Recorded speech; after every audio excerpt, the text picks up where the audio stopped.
Thank you all for joining us for CUCSA's year-end workgroup reports. We will now hear from the Wellbeing Workgroup on their final recommendations and findings. I am pleased to introduce Workgroup Chair Zoé Bolesta-Reynolds.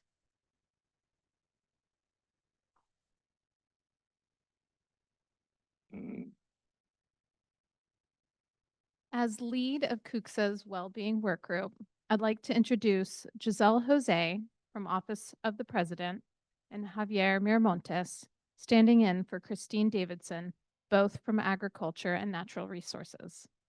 I want to thank Nagar Shekarabi from UC Irvine Health and Jose Medina from UC Merced for their service to CUCSA and the Wellbeing Workgroup this year. The 2024-2025 CUCSA Wellbeing Workgroup has continued its mission to evaluate and enhance staff well-being across the UC system. This year, insights were drawn from published research and UC-wide conversations and presentations, particularly with internal UC wellness managers, the Office of the President's Wellbeing Workgroup, the Healthy Campus Network, and the Okanagan Charter Workgroup. These efforts align with our mission to support holistic well-being through best practices, collaboration, and systemic recommendations. A significant achievement this year was system-wide human resources creation of the CUCSA-inspired workgroup focused on improving employee well-being. Why does employee well-being matter? Thriving employees fuel a thriving workplace. And when employees are struggling, the organization can suffer. Gallup estimates low employee engagement costs the global economy $8.9 trillion US, or 9% of global GDP. High engagement business units are likely to see significantly higher employee well-being and greater organizational success. At UC, recognizing this connection is essential. Well-being is not just a personal issue, it's a strategic priority that influences performance, retention, and organizational resilience. Now more than ever, in the University of California's challenging and uncertain political and cultural landscape, establishing a system-wide culture of well-being is imperative alongside the UC's steadfast commitment to its principles of community. To accomplish this, the University of California needs to adopt an impactful, inclusive, and sustainable guiding framework for holistic community well-being, the Okanagan Charter. 5 UC campuses have committed to the principles of the Charter, including UC Berkeley, UC Irvine, UCLA, UC Riverside, and UC Santa Cruz. And 5 UC campuses remain interested but hesitant, including UC Davis, UC Merced, UC Santa Barbara, UC San Diego, and UC San Francisco. The Okanagan Charter advocates for embedding health into all aspects of campus culture. This comprehensive approach ensures that well-being is not an isolated initiative, but a core institutional value. Successful implementation requires cross-departmental collaboration, engaging stakeholders from various sectors of the university to create a unified vision for health promotion. The Charter encourages institutions to base their well-being strategies on research and best practices, ensuring interventions are effective and tailored to the unique needs of the university community. Integrating this framework of well-being into all policies is foundational and requires centralized, principled, and courageous UC leadership support through communication and specific actions. By adopting the Charter, UC would formalize its commitment to staff, campus, local, and global well-being, setting a precedent as the first university system to do so. This move would signal a strategic shift towards prioritizing health into all policies and practices. And the impacted University of California population is significant. Today, the UC system has more than 295,000 students and 265,000 faculty and staff, with 2 million alumni living and working around the world. For insight into best practices to move our system toward charter adoption, we can look at UC Irvine's May Comprehensive Wellbeing Initiative Town Hall, where Dr. Vicki Squires, principal investigator for the Advancing Wellbeing Research Study, shared her research on what's working and what's challenging for health promotion and Okanagan Charter signatory campuses across 3 countries. UC Irvine is one of 2 U.S. campuses included in the study and one of 6 campuses overall. Emerging stories include that each campus had a unique journey to Okanagan Charter adoption based on context, location, and history. The campuses developed commitments based on their distinctive strengths. There were identifiable key leaders and champions on the campuses who were instrumental in adoption and implementation, and leading campuses utilized a whole-of-campus approach. Common challenges include working in silos, communicating the strategy, the transitory nature of student leadership, increasing financial challenges, changes in senior leadership, and initiative sustainability. Our own Doug Everhart from UC Irvine, who will be retiring soon, has built a preeminent portfolio of resources for Okanagan Charter adoption, from overall strategy, implementation, and metrics to one-page flyers, accessible to all UC campuses who are in the preliminary stages of formalized charter adoption. Based on existing momentum from multiple stakeholders, an Okanagan Charter Workgroup was created to support UC charter adoption, and CUCSA has utilized this new platform to convey system-wide feedback to individual locations. Building upon years of system-wide feedback, CUCSA Wellbeing Workgroup interviews and research, we recommend that ownership of the direction and accountability of comprehensive well-being lie within a dedicated system-wide well-being office or leader within the Office of the President to create and uphold a common well-being strategy, provide support across all UC locations, and serve as centralized coordination for promoting well-being throughout the university system. Currently, many programs exist in isolation or depend heavily on local leadership or funding. Presenters at the UC Wellness Managers Risk Summit noted that overlapping local efforts often confuse leadership and dilute perceived ownership. Our work group's interview with Anna Fitch-Corey, Chief Wellbeing Officer at Clemson University, serves as a living example of the impact and value of having leadership to elevate well-being, to mitigate institutional risk, in addition to streamlining efforts, allow better funding decisions, and eliminate redundancy. The Wellbeing Workgroup reinforces the CUCSA Executive Board's request to the Office of the President to promote a statement emphasizing the importance of well-being and is grateful for the formation of the system-wide HR Wellbeing Workgroup. So having central leadership in place can create opportunities to strengthen collaboration and well-being resource sharing across campuses. And that can lead to ensuring equitable access to well-being programs and reducing duplicative efforts across the UC system.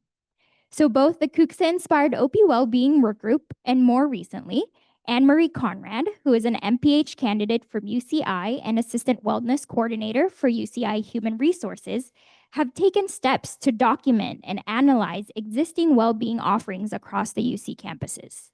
The OP Wellbeing Workgroup found that while program offerings vary due to differences in campus size, budget, and resources, nearly all UC locations, with the exception of UCOP and ANR, have wellness programs that address physical, mental, financial, and general well-being. At last month's UC Wellness Managers Risk Summit, Anne-Marie shared her findings, noting common themes among campus offerings and identifying opportunities for greater alignment. She highlighted several programs across the system with UC-wide potential, including virtual wellness programs, asynchronous wellness content, and peer support and employee groups. Additionally, UC's healthcare plans through Kaiser and HealthNet also offer ample wellness programs available to both members and non-members that can be leveraged to supplement the work of internal UC well-being staff. Anne Marie's analysis also highlighted the need to improve visibility and accessibility through thoughtful, inclusive design, ensuring that all staff, regardless of location, can have the opportunity to engage with and benefit from UC's well-being resources. So building on this information and insight that has already been collected, the next step is to bridge the access to awareness gap. Our work group is committed to partnering with the wellness managers and others invested in this work to implement one or more of the accessible design strategies proposed by Anne Marie. We believe that creating a centralized wellness website can have a particularly high impact in improving access and engagement across the UC system, whether that's by enhancing the existing Wellness at UCNet site or developing a new dedicated site. So as we move forward with these important efforts to enhance awareness of and accessibility to well-being resources and initiatives, it's equally important to ensure that we have the right tools and data to measure the impact. And this brings us to a key area of focus of integrating staff well-being metrics into the revised staff engagement survey. One of our work group's key objectives this year is to collaborate with system-wide human resources on the revised staff engagement survey, ensuring that staff well-being is meaningfully represented. It provides a tangible way to listen to staff, give voices to our experiences, and build trust and accountability across the institution. CUCSA is actively contributing to this effort through our two representatives on the staff engagement survey workstream, Greta Carlhale and Crystal Petrini. We thank them for their leadership and dedication to ensuring that what matters most to staff is being captured in this important system-wide survey. Although the exact survey questions that were recommended and co-developed by CUCSA and the OP Wellbeing Workgroup will not be included, many of the key concepts and themes will be incorporated in the revised survey. These reflect critical pillars of well-being, including career development, connection and community, stress and workload, flexibility, and trust and leadership. Incorporating well-being related questions in the staff engagement survey will support data-driven decision-making on employee well-being. These insights will empower leadership to prioritize and embed system-wide well-being into the university's core strategies, which directly aligns with CUCSA's advocacy for the system-wide adoption of the Okanagan Charter and position UC as a leader among higher education institutions in fostering a healthy, inclusive, and resilient workplace culture. The revised staff engagement survey is tentatively scheduled to be distributed in fall 2025 and will provide new insights into UC staff well-being alongside other valuable data points that can inform strategic decisions across the system.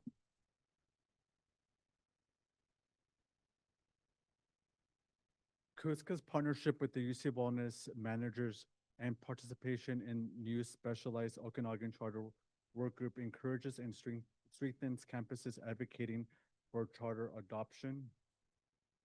As a catalyst for the creation of an alignment with the Office of the President Wellbeing Workgroup, CUCSA has paved the way for future growth in centralized well-being messaging. In addition to the UC Wellness Manager community, our location coaches and mentors need support. CUCSA's Wellbeing Workgroup has made significant progress identifying campus leads and organizing the needs and logistics to enable a UC mentorship network to thrive and most effectively impact staff professional well-being. A network for peer support and mentorship managers are critical, especially in smaller campuses with limited staffing. Using network models such as the Wellness Manager Committee, there is a lot of potential for the system-wide mentorship network. The mentorship program short-term goals are: one, to connect program leads across the UC system to share insight, challenges, and strategies, and two, to provide a shared platform for resources, best practices, and ongoing development of local programs. The long-term goals are to engage leads from all locations and enhance mentorship and coaching to improve staff well-being system-wide. CUCSA's Wellbeing Workgroup has initiated the formation of a system-wide mentorship coaching network through location outreach, and we have set up a kickoff meeting. So the following locations have responded to the meeting invitation. Others may join as we continue to grow the network. Our kickoff meeting objectives include overview of the mentorship and coaching network initiative, and discuss the frequency of future meetings. So for example, bi-monthly or quarterly meetings. Consider selecting a chair or coordinator for the network moving forward, and also explore options for a central platform to house network information and resources.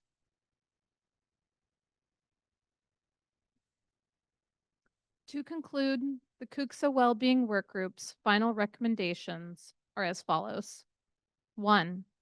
Adopt a culture of holistic well-being using the Okanagan Charter as a guiding framework. 2. Designate identifiable well-being leadership within a dedicated unit at UCOP to create and uphold a common well-being strategy and provide support across all UC locations. Within these two foundational pillars, we recommend continuing the work of streamlining well-being offerings through a centralized website, prioritizing well-being data collection by ensuring that CUCSA remains a trusted long-term partner in the process with shared ownership of the staff engagement survey, and expanding essential well-being group collaboration. For more information, be sure to see the full workgroup report that is linked in the video description.